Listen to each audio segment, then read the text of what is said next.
नमस्कार, आपण पाहत आहात आलमगीर न्यूज लाईव्ह 24 बातम्या अहमदनगर जिल्ह्यातील।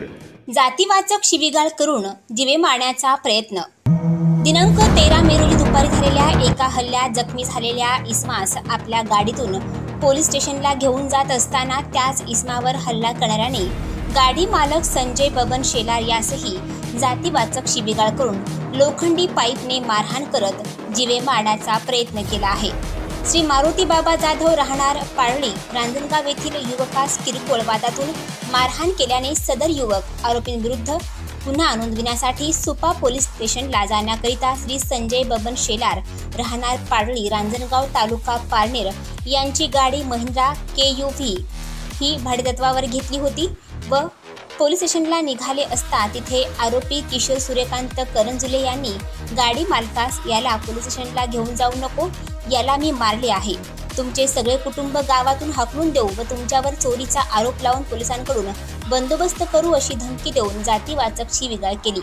तदनंतर संध्याकाळी 6:45 सुमारास संजय बबन शेलार हे आपल्या पत्नीस कामावरून घेऊन आल्यानंतर मंदिरात दर्शनासाठी गेले असता आरोपी किशोर सूर्यकांत करंजुले याने त्यांना अडवून बेदम मारहाण करण्यास सुरुवात केली। यामध्ये संजय बबन शेलार यांना गंभीररित्या जखमी केले गेले। त्यांच्या पोटरीवर, पायावर, छातीवर लोखंडी पाईपने मारहाण केली। तसेच हातातील घड्याळ, उजव्या हातातील 3 ग्रॅम सोन्याची अंगठी काढून घेतली व सदर युवकास जखमी अवस्थेत सोडून पोबारा केला। जखमीस नातेवाईकांना अहमदनगर जिल्हा रुग्णालयात दाखल केले आहे। या घटनेनंतर फिर्यादी संजय बबन शेलार राहणार पारळी रांजणगाव तालुका पारनेर यांनी आरोपी किशोर सूर्यकांत करंजुले याविरुद्ध सुपा पोलीस स्टेशनमध्ये फिर्याद दाखल केली आहे। पोलीस स्टेशनमध्ये आरोपींविरुद्ध कलम 324, 327, 323, 506 अंतर्गत गुन्हा नोंदविण्यात आला आहे। मी संजय बबन शेलार राहणार पारळी रांजणगाव तालुका पारनेर जिल्हा अहमदनगर येथील रहिवासी असून मी सदर माननीय राज्याचे उपमुख्यमंत्री अजितदादा पवार यांची पारनेर येथे सभा होती। त्या सभेसाठी मी भाड्याने गाडी घेऊन गेलो होतो। तर त्याचा राग धरून मला त्या किशोर सूर्यकांत करंजुले यांनी दमदाटी केली की भाड्यासाठी तुम्ही कुठेही जाता। तर मी त्याला बोललो भाडे उदरनिर्वाहाचा धंदा आहे, कुठेही जावं लागतं। तर तो म्हणला तुला ठेसून घेतो। तर किशोर करंजुले यांच्या वतीने मला वर्षभरामध्ये 3 ते 4 वेळा जीवन घेणं हल्ला झालेला आहे। त्याचे समर्थक, त्याची पैशाची ताकद, राजकीय शक्तीचा वापर करून सुपा पोलीस स्टेशन येथे देखील आमच्या कंप्लेंटी लवकरात लवकर नोंदवल्या जात नाही। त्यामुळे गोरगरिबांना जगणे मुश्किल झाले आहे साहेब। लोकसभेच्या मतदानाच्या दिवशीही आम्ही मारुती बाबा जाधव हा व्यक्ती माझ्याकडे आला। तो म्हणला मला सुप्याला जायचे, भाडे घेतो का? तर मी त्याला बोललो 800 रुपये भाडे लागेल। तर तो बोलला ठीक आहे चला। मी त्याला गाडीत बसवला आणि भाडे घेऊन निघालो। तर तेथे किशोर सूर्यकांत करंजुले आला व त्याने माझा मोबाईल हिसकवला आणि बोलला मागताना तुम्हाला गावात राहायचं असेल तर तुम्ही आम्ही सांगतो त्या पद्धतीने राहिले पाहिजेत, त्या मारुतीला गाडीतून खाली उतरव नाहीतर तुला ठेशील मी। मी घाबरल्यामुळे मी मारुती जाधवचं भाडं कॅन्सल केलं आणि विषय सोडून दिला भाड्याचा। म्हटलं नको, आपल्याला भांडणं वगैरे होत असतील तर भाडं नको।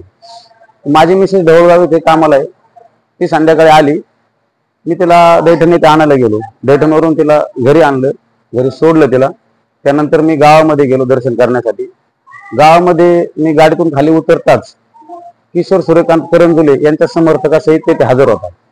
10-12 समर्थक होते त्याचे आणि त्याने लगेच लोखंडी स्टीलने, पाईपने मला मारहाण करण्यास सुरुवात केली। मला एवढी जबर मारहाण केली 15 ते 16 वार माझ्यावर लोखंडी स्टीलने केले। माझे दोन्ही पाय फ्रॅक्चर आहेत, उजव्या साईडची बरगडी फ्रॅक्चर आहे, छातीला मार लागलेला आहे, मला हाताने जेवण सुद्धा करता येत नाही, मला खोकायला आले तरी सगळ्या शरीराच्या इजा दुखतात माझ्या। त्यामुळे माझी पोलीस प्रशासनाकडे तक्रार देण्यासाठी मला घरच्यांनी तिथे घेऊन गेले पोलीस स्टेशनला। परंतु पोलीस स्टेशनला आम्ही जाण्या अगोदर किशोर सूर्यकांत करंजुले हा त्याच्या 10-12 समर्थकांसहित ठोंबरे दादा पोलीस स्टेशन मध्ये काम करतात।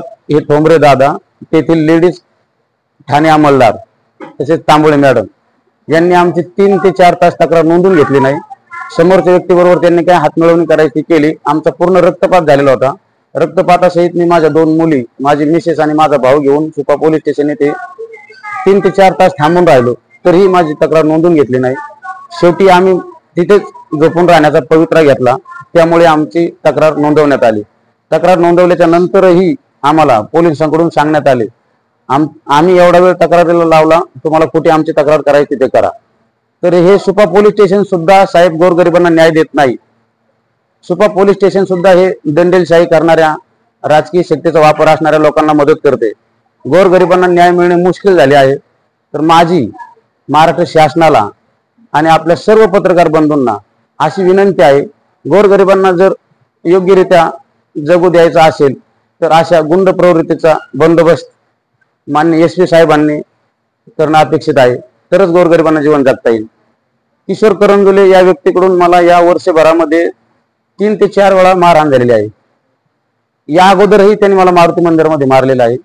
या अगोदरही आम्ही त्याच्यावरती कंप्लेंट नोंदवली होती, परंतु त्या कंप्लेंट मध्येही त्याला सुपा पोलीस स्टेशनने व प्रशासनाने कुठलंही बोलवलेलं नाही. सुपा पोलीस स्टेशनला कुठलीही कार्यवाही केली नाही आणि आमच्यासारख्या गोरगरिबांना कुठलाही न्याय देण्यात येत नाही सुपा पोलीस स्टेशन कडून. तर सुपा पोलीस स्टेशनला सुद्धा माझी आपल्या माध्यमातून विनंती आहे की गोरगरिबांच्या तक्रारी योग्यरित्या दाखल करून घ्याव्यात. रक्तपात झालेला असतानाही तुम्ही ज्या गुंडा प्रवृत्तीच्या लोकांनी मारहाण केली त्यांच्याबरोबर हात मिळवणी करता आणि कुटुंबासहित एखाद्या अन्य अत्याचारग्रस्त व्यक्तींना सुपा पोलीस स्टेशनमध्ये बसून ठेवतात 3-3, 4-4 तास.